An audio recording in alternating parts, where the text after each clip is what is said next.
que ça, mais ça en fait partie. Oui. Parce que Sean n'est pas là, Max n'est pas là. On a Brian qui se fait une entorse, Kyle qui se fait une luxation du doigt. Ça fait quand même beaucoup. Donc ça veut dire que les joueurs restent sur le terrain longtemps et qui sont juste à la fin du... J'ai pris tous mes temps morts en première mi-temps, mais je ne peux pas prendre un temps mort pour l'arbitre, donc je suis obligé de les laisser sur le terrain et d'attendre que les choses se passent, quoi. Et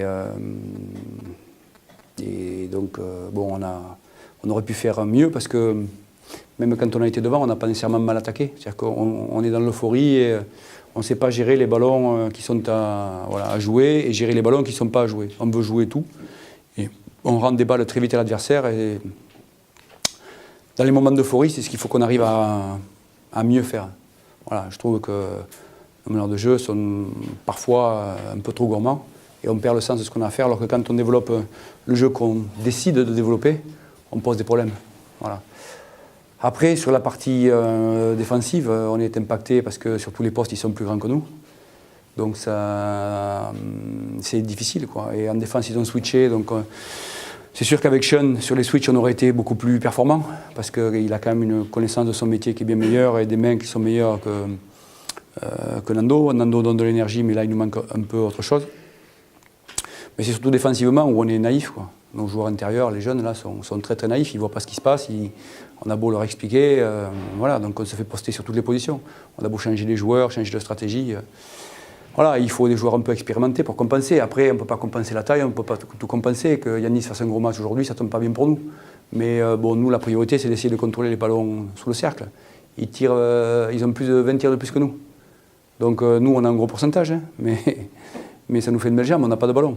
Et à ce jeu, quand même, la taille, c'est important. Voilà. Alors Brian out, Sean out, Max out. On joue avec que des nains sur le terrain. Partout. C'est dur. C'est dur. Quelle dynamique? De quoi? D'en commencer une, en tout cas, essayer de partir sur... Non, mais après, il y a des séquences où il y a de la qualité. Après, il y a aussi des séquences où on fait n'importe quoi. Alors, effectivement, quand on est épuisé, on est moins lucide. Mais bon, c'est le discours que je leur ai fait avant le match. Contre le Havre, on fait une très bonne première mi-temps. Et en seconde mi-temps, on rate 6 lancers francs consécutifs. On perd 2 ballons bêtement dans le jeu rapide. Et là, il se trouve que les ballons, on les perd dans le jeu rapide sur des choses où il n'y a aucune raison de les perdre, sauf qu'on les perd. Donc, il y a aussi une dimension mentale un peu. Voilà, où on ne sait plus quoi faire, quoi. Voilà, on n'a pas confiance en nous. Voilà, on peut revenir, simplement faisons ce qu'on a à faire.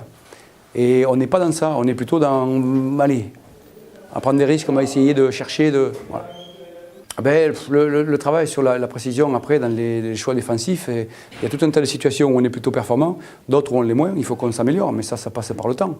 Marco ne s'est pas entraîné cette semaine, Brian s'entraîne un jour sur 2, Sean n'est pas là.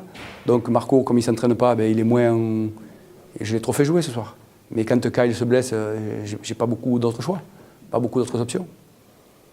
Voilà. Donc il faut faire avec les moyens du bord et s'accrocher. Ben, perdre, c'est pas marrant, surtout que quand on est capable de montrer bonne figure. Donc après, il faut que les joueurs arrivent à vite progresser et à savoir comment ils performent et comment ils ne performent pas. Voilà, ça c'est important. C'est important. Parce que quand on n'est pas bien, ben, on prend des tirs vite, donc on redonne des ballons vite, on est dominé au rebond, donc on redonne des secondes balles, on donne des balles partout. Il faut qu'on les fasse travailler et qu'on aille chercher des paniers faciles. Donc on le fait dans le 4e quart-temps, mieux. Mais on prend... voilà, et quand on veut se faire 2-3 passes, ben, il y a toujours un écran qui est mal posé, une sortie qui n'est pas assurée. Donc c'est pour ça que je dis qu'il y a une dimension mentale à ça, quoi. Oui, je pense qu'il y a une part d'usure physique parce que les joueurs jouent trop. On manque un peu de rotation et donc après il y a une partie aussi, je pense, psychologique où on doute un peu de soi, on manque de réassurance. Voilà, parce que quand ils reviennent et qu'ils passent devant, bon, c'est dur parce qu'on prend, mais en attaque on doit faire mieux, en défense on se fait massacrer, mais en attaque on doit faire mieux.